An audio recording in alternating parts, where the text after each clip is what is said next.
కూడా ఎవరైనా పరమపదించాలి, అక్కడ మేము వెళ్తే మేము యజ్ఞవ్రతం మార్చుకోవాలి.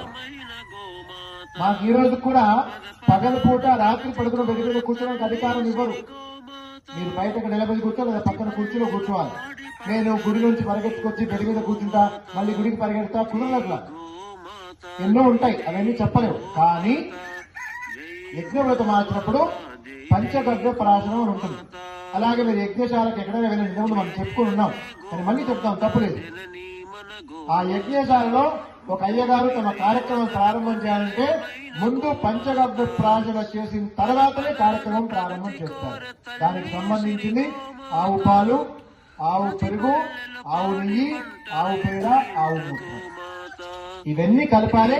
అది కూడా గర్భతో దాన్ని మధిస్తారు, అంటే కలుపుతారు.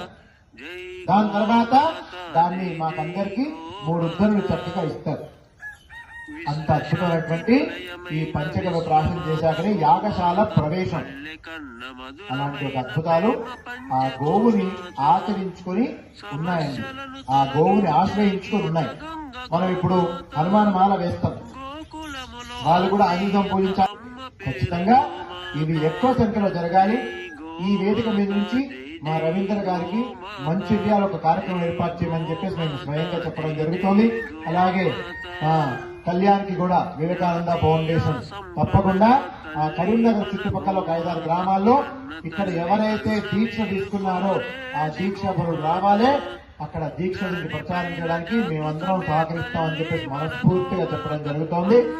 తప్పకుండా ఈ కార్యక్రమాన్ని రాష్ట్ర స్థాయిలో తీసుకెళ్లే అవకాశంలో మేము ముందుంటాం, మీకు దిక్సూచిగా నిలబడతామని చెప్పి ఈ వేదిక మీద తప్పకుండా మీ అందరికీ గోమాత సాక్షిగా మాట ఇవ్వడం జరుగుతుంది. ఇది గోమాతకి మాత్రమే మాట కాదండి, ఇది మాకు చిన్నప్పుడు కోటి దేవతలకు నిలయమైన గోమాత, పదాన ప్రగతి కోర తల్లి సిరి గోమాత, ప్రతి పల్లెలో పాడి పంట రైతు ఇంట గోమాత. జై గోమాత, జై జై గోమాత, జై గోమాత, జై జై గోమాత.